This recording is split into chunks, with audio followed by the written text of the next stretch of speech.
4.1 Theme 4 Living Life to the Full. Lesson 4.1 Vocabulary for Listening. Cells, Tissues and Organs. Exercise A1. Listen and write the number of each word in the correct place on the diagram. 1. Ankle, 2.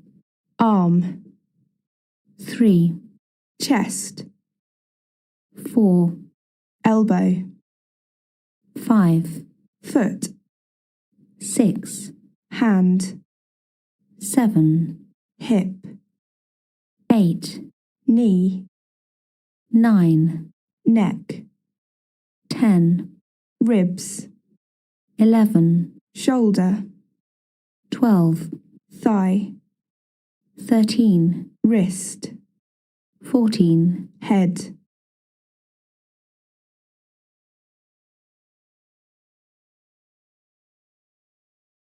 .2 Exercise C1. Listen to part of a lecture about physiology. When the lecturer stops, number the next word. 1. Okay, so first let's look at the levels of organisation that make up the human. 2. At the lowest level we have the cell. This is the smallest unit of life and every part of the body is composed of. 3. These cells can take in nutrients, convert nutrients to energy or carry out specialised. 4. Cells are grouped into tissues. Each kind of tissue is designed for a particular. 5.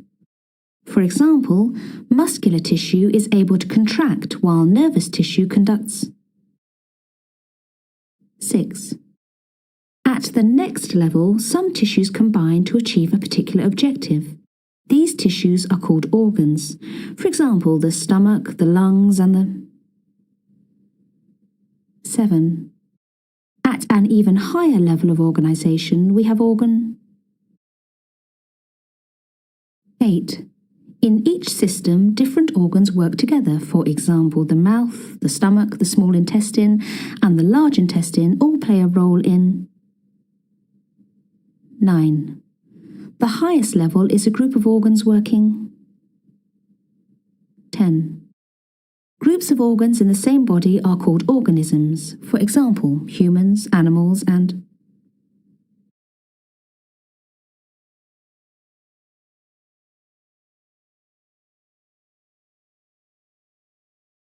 4.3 Exercise C2. Listen and check your answers. 1. Okay, so first, let's look at the levels of organisation that make up the human body.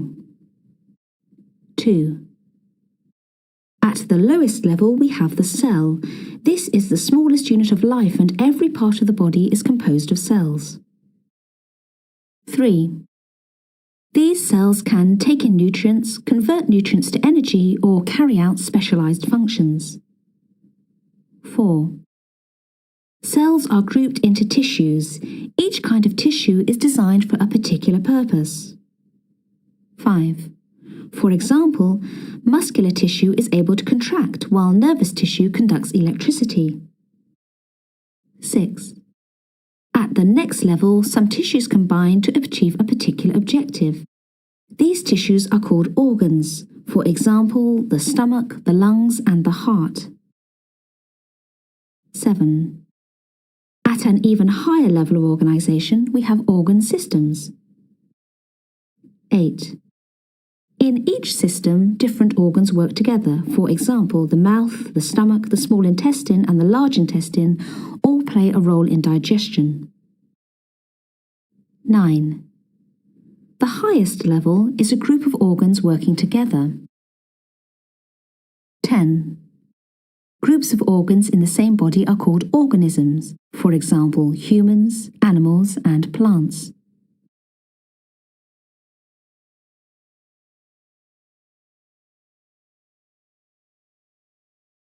4.4 Lesson 4.2 Real-time listening. Organ systems.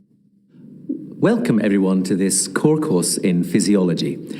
I understand we have some biomed students, sports science students and some others, so I hope you all find this a useful introduction to human biology.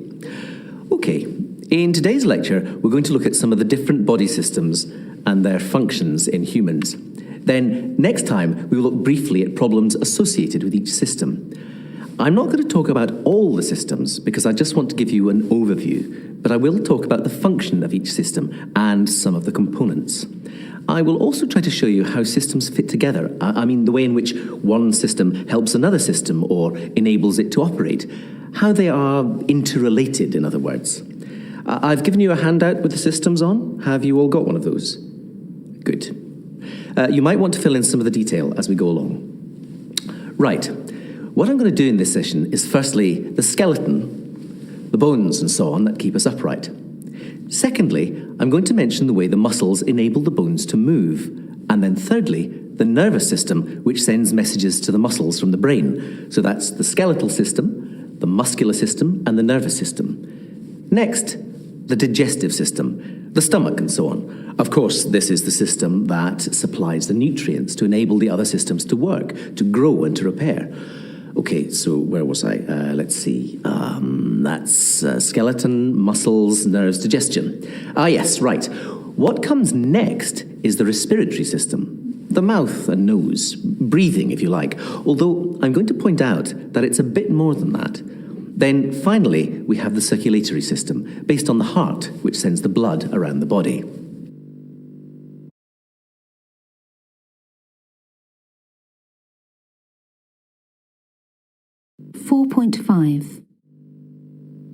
Right, so let's consider the first system, the skeleton. What the skeleton does, basically, is keep us upright. It also gives the body its basic form, its basic shape. The human skeletal system is made up of 206 bones. The structure forms a strong internal framework for the body, which protects the organs involved in the other human body systems. It provides the basic strength for the rest of the body. Did you know that a bone can be 4 times as strong as concrete? Anyway, the main bones are, of course, the skull, which contains the brain, the ribs, which protect most of the main organs, the heart, the lungs, the liver, the kidneys, and so on, and the pelvis, or hips, to give the bones their common name. Oh, and of course, the spine, the bones which run down the back. The spine, or vertebral column, comprises 33 bones or vertebrae. Just going back to the function of the skeleton for a moment, bones don't only provide strength, they also store important minerals and vitamins. The bones meet at joints, for example, the hip joint and the shoulder joint, which are ball and socket joints. They give maximum movement, up, down, left, right. Then there are the knee joints and the elbow joints, for example. They are hinge joints, like on a door. Oh, and I forgot to say, bones make red blood cells too. The next system is the muscular system. The muscles are attached to the skeletal bones, and basically the primary function is to enable the body to move. Muscle tissue has the unique ability to contract. However, this is quite interesting. It cannot then expand to its former position by itself. Well, that's strange, isn't it? It contracts, but then it needs another muscle to work in opposition to pull it back to its original position. These groups are called antagonistic pairs and are the basis for human movement. Antagonistic, it comes from antagonist, clearly. Like the person in a story who opposes the hero, the protagonist. Sorry, perhaps you don't know anything about literature. Still, you get the basic idea. I understand we have a lot of people from sports science on this course. Well, for you, important muscles in the arms are the biceps and triceps. Across the stomach, we have the abdominal muscles, from abdomen, of course. These are sometimes called abs for short.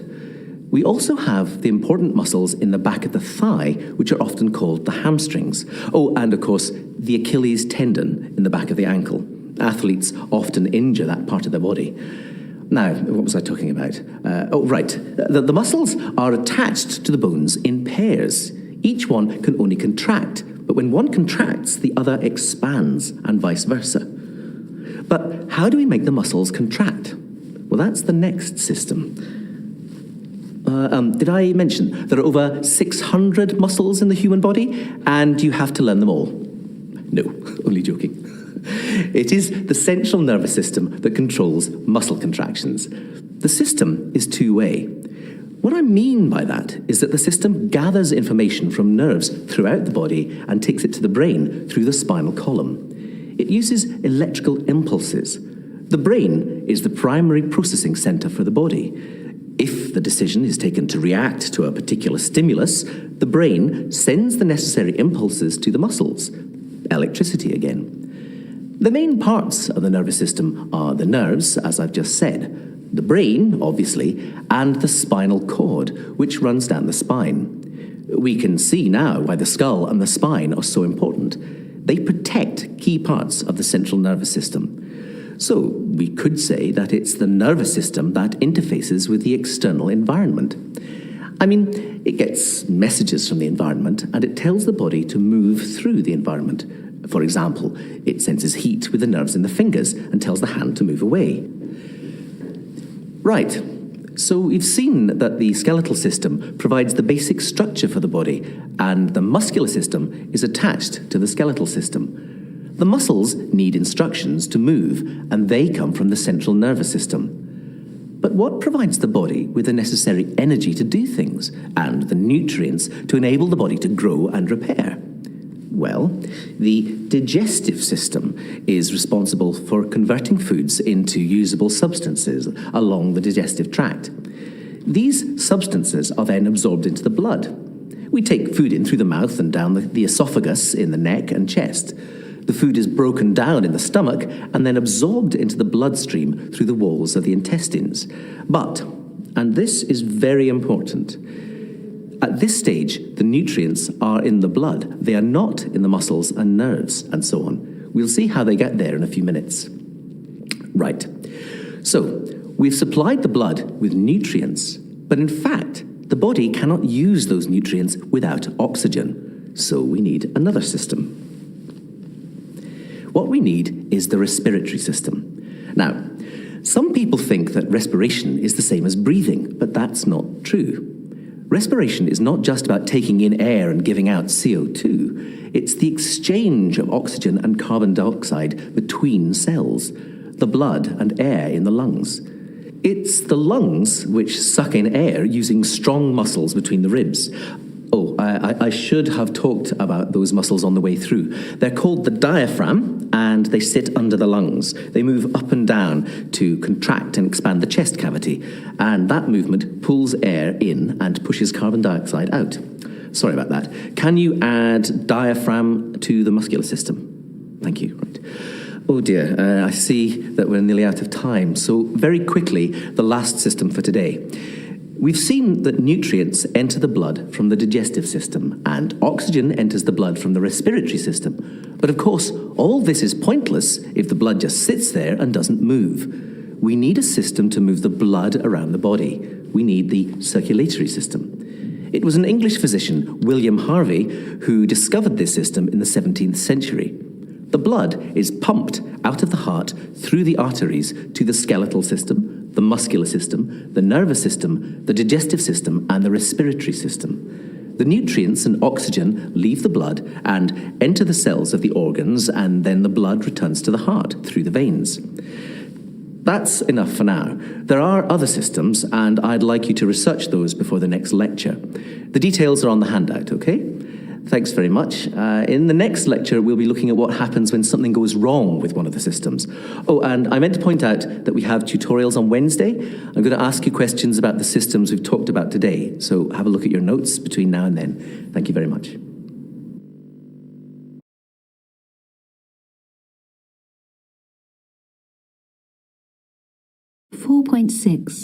Lesson 4.3 Learning New Listening Skills. Additional information in lectures. Exercise A3. Listen to the correct pronunciation and check your ideas. A, Bronchi. B, Colon. C, Larynx. D, Nasal. E, Sciatic. F, Pharynx. G, Cerebellum. H, Trachea. I, Trapezius. J. Brachy.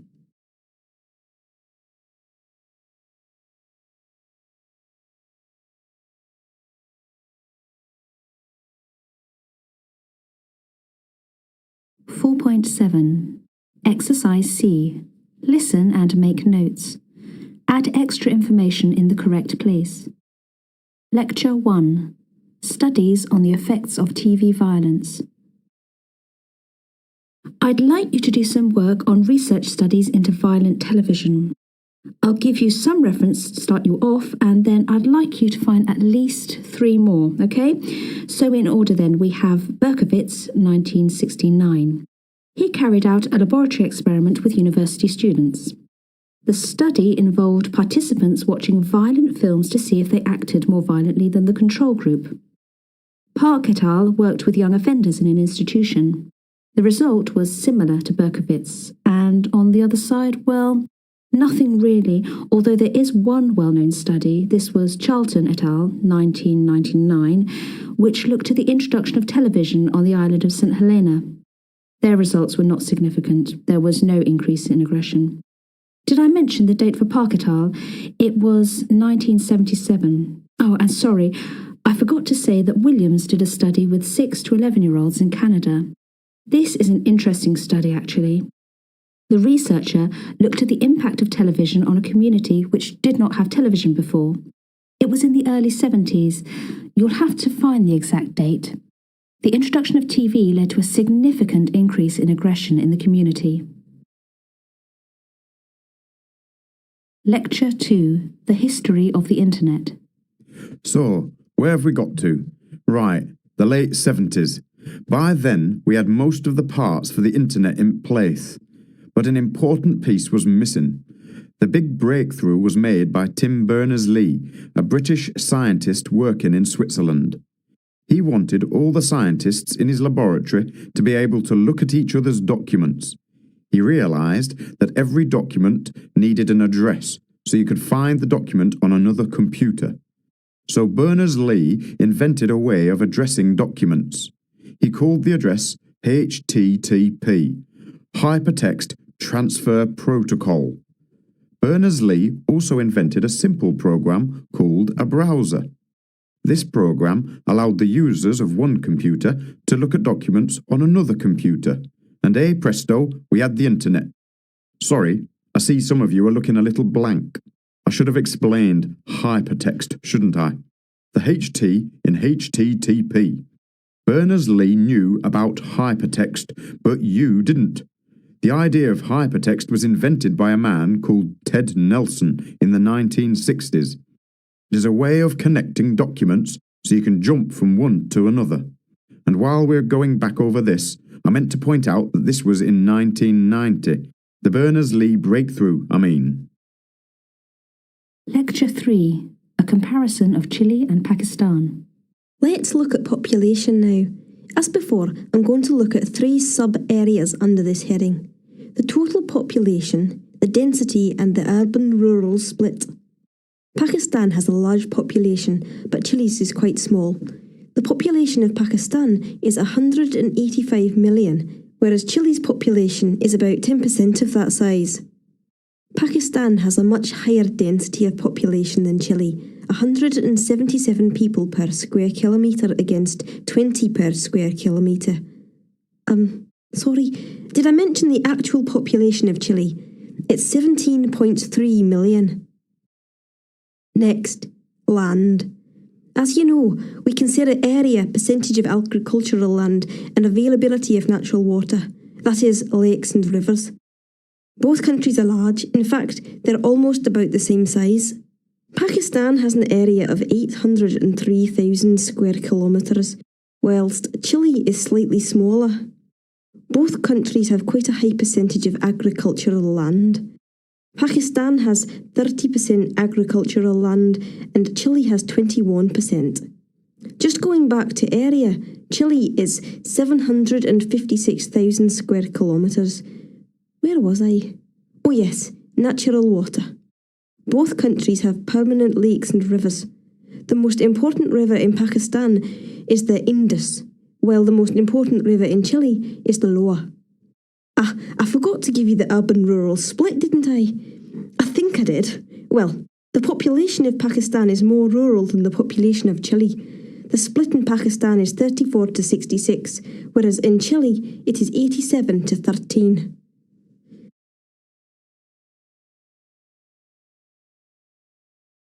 .8 Skills check.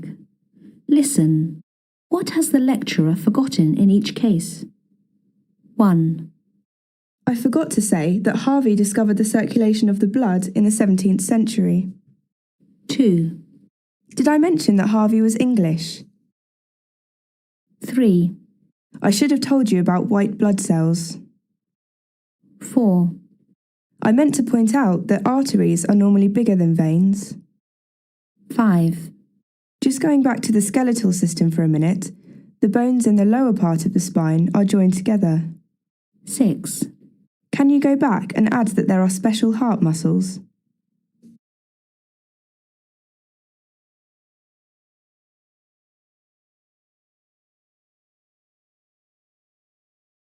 4.9 Lesson 4.4 Grammar for listening. Cleft and pseudo-cleft sentences.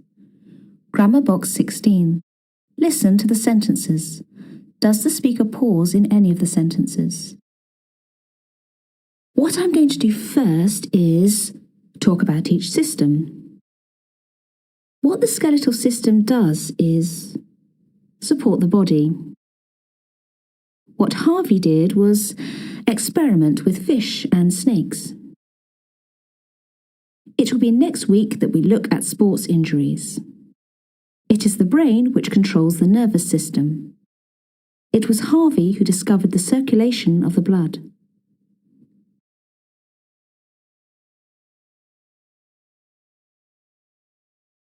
.10 Exercise A1. Listen to the beginning of some questions or statements. A.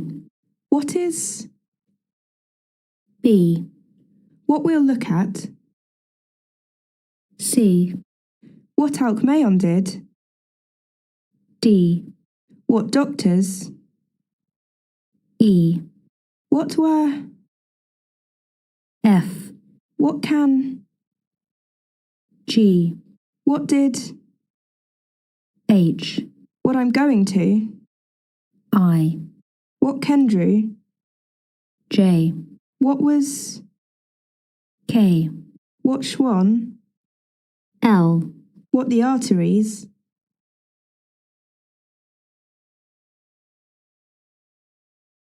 .11 Exercise A2. Listen to the whole of each question or statement and check your answers. A. What is the solution? B. What we'll look at first is the digestive system.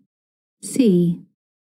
What Alcmaeon did was distinguish between veins and arteries in 520 BCE. D.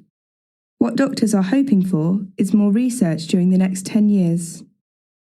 E. What were we talking about?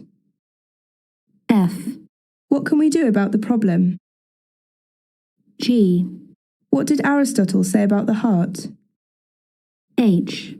What I'm going to concentrate on next week is the functions of the cells. I. What Kendrew described in 1960 was the structure of the oxygen-carrying protein in muscles. J. What was the date of the first heart transplant? K. What Schwann discovered in 1836 was the first animal enzyme. L. What the arteries do is take oxygenated blood from the heart.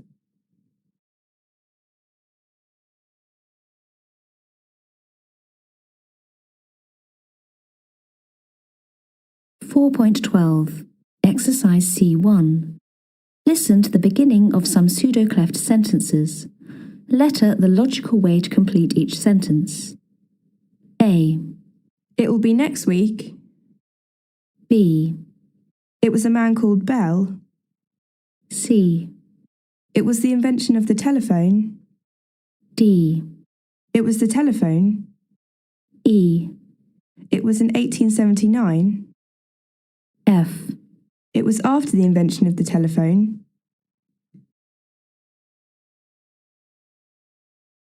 4.13.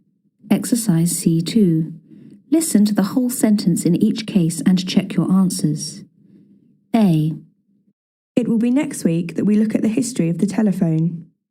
B. It was a man called Bell who invented the telephone. C. It was the invention of the telephone which really began high-speed communication. D. It was the telephone which Bell invented. E.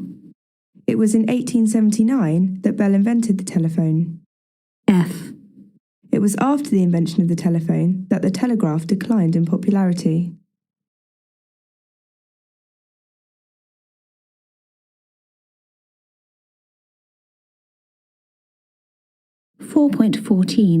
Lesson 4.5. Applying new listening skills. The price of sports injuries. Welcome everybody. This session is on dealing with sports injuries. So today we're going to look at fascinating issues like the difference between strains and sprains and bruises and contusions. You'll know all about those by the end of today. We'll also talk here about compression and elevation, but they're not injuries, they're treatments. Okay, let's start by looking at this photograph. What has happened here? She has hurt her leg, but what has she done exactly? Fallen over, twisted her ankle, pulled a muscle. We say all these things, don't we? But what do we mean by twisted an ankle or pulled a muscle? These expressions don't tell us about the actual injury. To understand that, we need to look inside the body. Now, I hope you remember your core physiology course, but just in case you've forgotten everything already, let's quickly look at this illustration. What have we got here? Yes, the knee joint. Let's make sure that we can recognize the important parts of this joint, and any joint, in fact. So first, we have bones, of course. These give strength and support to the body, but we must connect the bones together. How do we do that? We use ligaments. Ligaments connect bone to bone. To put it simply, they stop the bones from pulling apart. But ligaments don't move the bones. What we need to move the bones are muscles. In this case, the muscles make the knee bend and straighten. So, here we have some muscles. But muscles don't connect directly to bone. We need another kind of tissue, which is called tendon. Tendons connect muscle to bone. Right, so here we have the muscle again. And this is the tendon connecting the muscle to the bone. Okay, now let's start the lecture proper. What we're going to talk about is first the common causes of injury and then the basic treatment.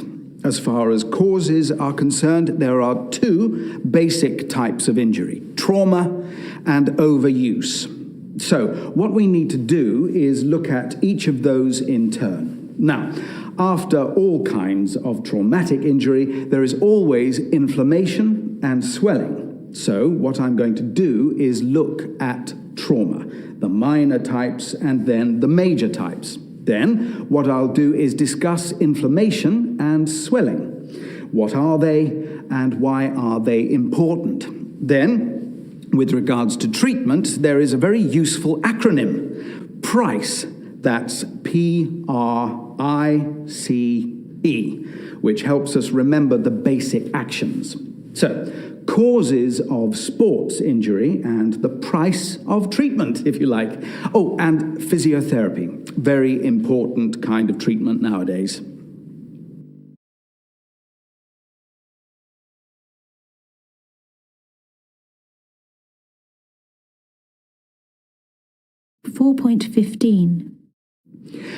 Right, so let's begin. Types of sports injuries. We can divide sports injuries into two types. The first is the result of trauma. The second is the result of overuse. Let's look in detail at the first kind, and then I'll just say a few words about the second kind. Okay, trauma.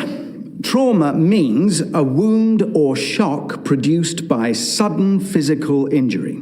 Traumatic injuries are most common in contact sports, that is, sports where the athletes are supposed to come into contact with each other. So football is a contact sport, and so is rugby, but tennis and basketball aren't.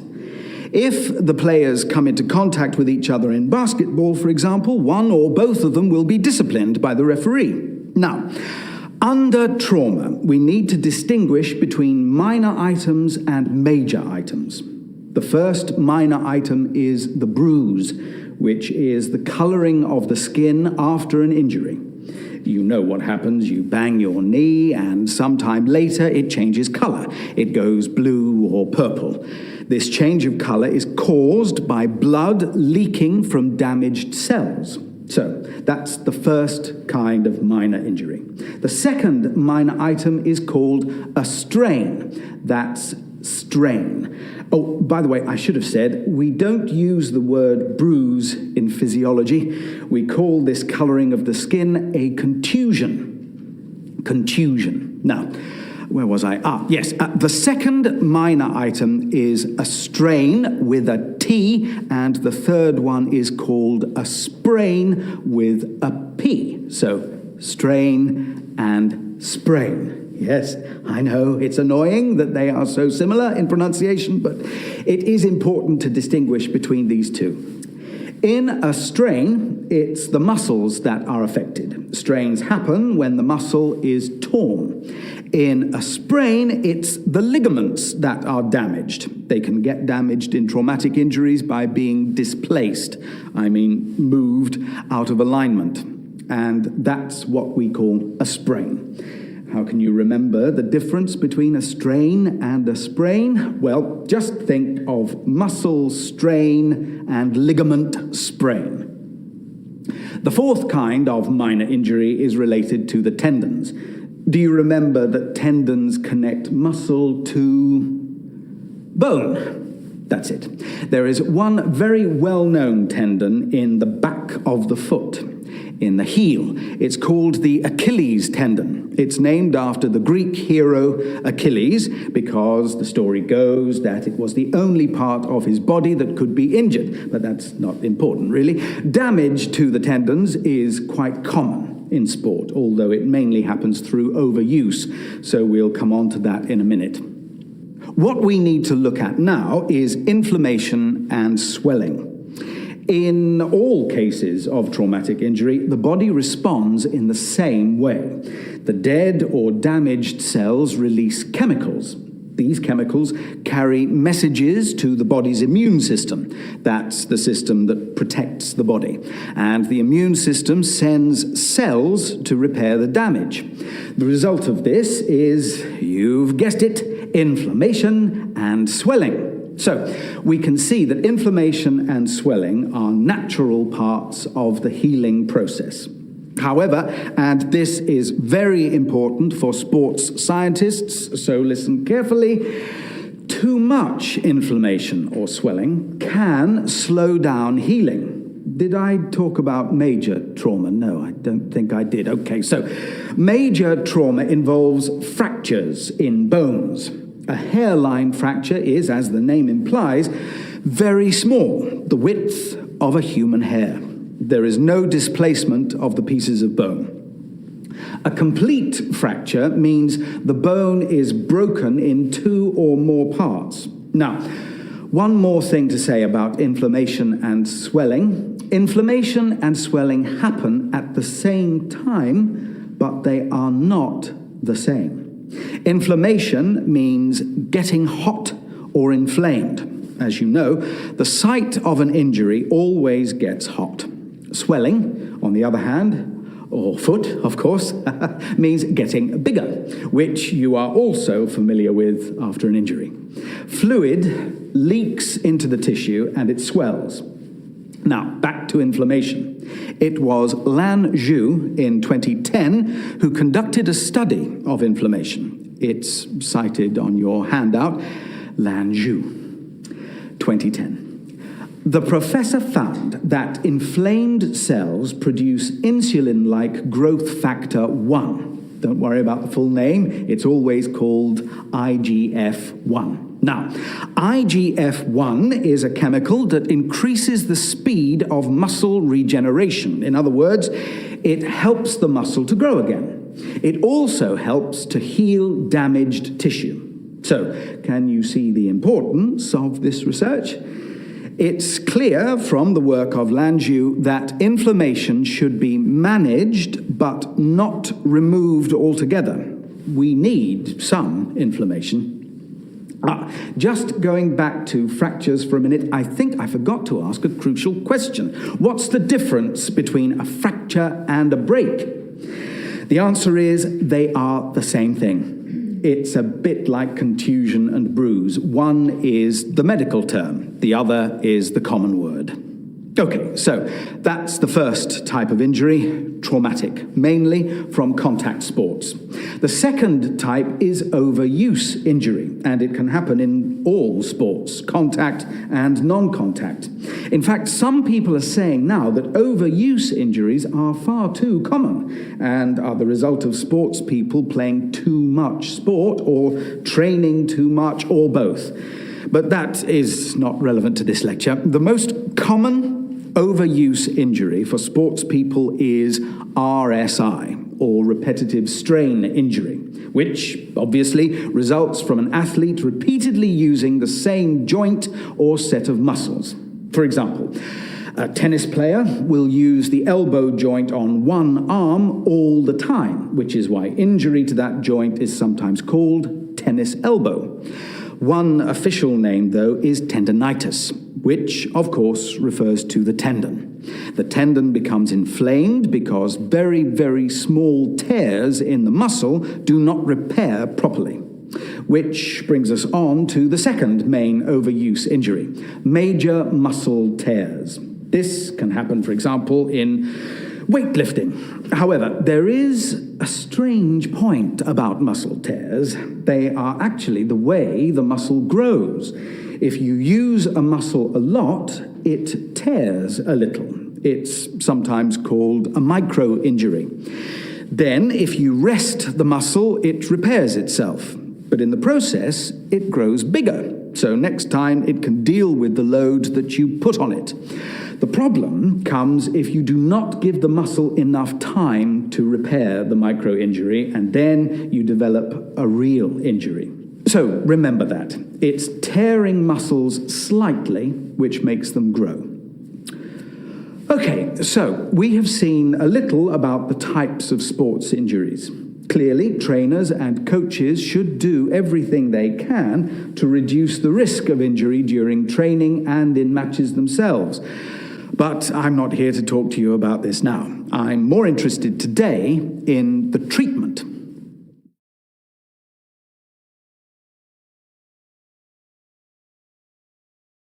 (4.16) Obviously, there are specialist treatments for each individual injury, and companies make a lot of money selling special creams and bandages and pills and so on. But they all work on some general principles. These principles are sometimes given the acronym PRICE. We'll see why. Firstly, the P stands for protection. This means stop playing as soon as you notice the injury to prevent making the damage worse. If possible, don't put any weight on the injured part. Sounds easy, but of course a lot of athletes are encouraged to play through the pain and carry on even if their leg is falling off. This is just stupid. It's pain that warns you to stop. If you ignore it, you will injure your body more, maybe much more. R is pretty simple. It stands for rest. What your body needs after an injury is to stop using the hand or arm or leg or whatever. In most cases, the body will recover from a sports injury by itself if it is given enough time without stressing the injured area. I is for ice, which can be a bag of frozen peas or a specialist cold pack. Cold serves two purposes. Firstly, it is a mild anesthetic, so it reduces the pain. But more importantly, it reduces the amount of swelling, which is caused by blood rushing to the injured area. The ice reduces blood flow, which is a good thing for a short time, but you should never leave ice on for more than 20 minutes. You could damage the area more than the original injury. In fact, there is quite a lot of uncertainty about ice treatment. Read the article by Macaulay from the Clinical Journal of Sport Medicine 2001. It's in your reading pack. Finally, what does E mean? It's elevation or raising. Once again, it is a way of reducing blood flow to the injury, and basically, you must just get the affected part higher than the heart. So for an injured ankle, the patient can rest in bed with the foot on a cushion or pillow. It's a little harder for an injured arm, but most sporting injuries happen to feet, ankles, legs, and hips. Hang on, I've missed one out. Just going back for a minute, C is compression or squeezing. This also reduces swelling, and we can achieve it by wrapping the affected area in a bandage, particularly a compression bandage. But, just as with ice, we have to be a little careful. If the patient experiences throbbing around the area, the bandage is too tight. The blood cannot flow properly and bring the repair cells to the affected area. So, unwrap the bandage and rewrap with less compression. Right, I think I've done them all now, but there is another huge area of treatment for sports injuries that will interest many of you here: physiotherapy. Price is clearly an initial treatment to ensure that the injury repairs as quickly as possible. But there is another element to getting the athlete back into training and competition: rehabilitation. The aim of physiotherapy is to prepare the body, particularly the injured part, for full use again, and to try to ensure that the injury does not recur. I mentioned specialist treatment earlier. Some of these are controversial because they are owned by companies which, of course, want to make money from them. But some are accepted now by the majority of sports scientists, at least. For example, the hyperbaric chamber. Hyperbaric means high weight or high pressure. The chamber is big enough to take one person or even two or three. The injured patient gets inside, and the chamber is then sealed from the atmosphere. The pressure inside is raised. In addition, the patient puts on breathing apparatus so that they are inhaling pure oxygen. Blood supply is reduced by the pressure, which reduces swelling, but more oxygen reaches the damaged tissue, which means that healing is speeded up. Some people claim that recovery can be cut by a third or even a half by these chambers. That's sports scientists, by the way, not just the manufacturers of hyperbaric chambers. On your handout, you have a reference to one endorsement for this treatment in the Sports Injury Bulletin. Right, so to sum up, what we have looked at today are the types of sports injury: trauma and overuse, and the basic treatment, price, and physiotherapy. Next time, we'll look at a few case studies to see how these general points apply in real life. Thank you.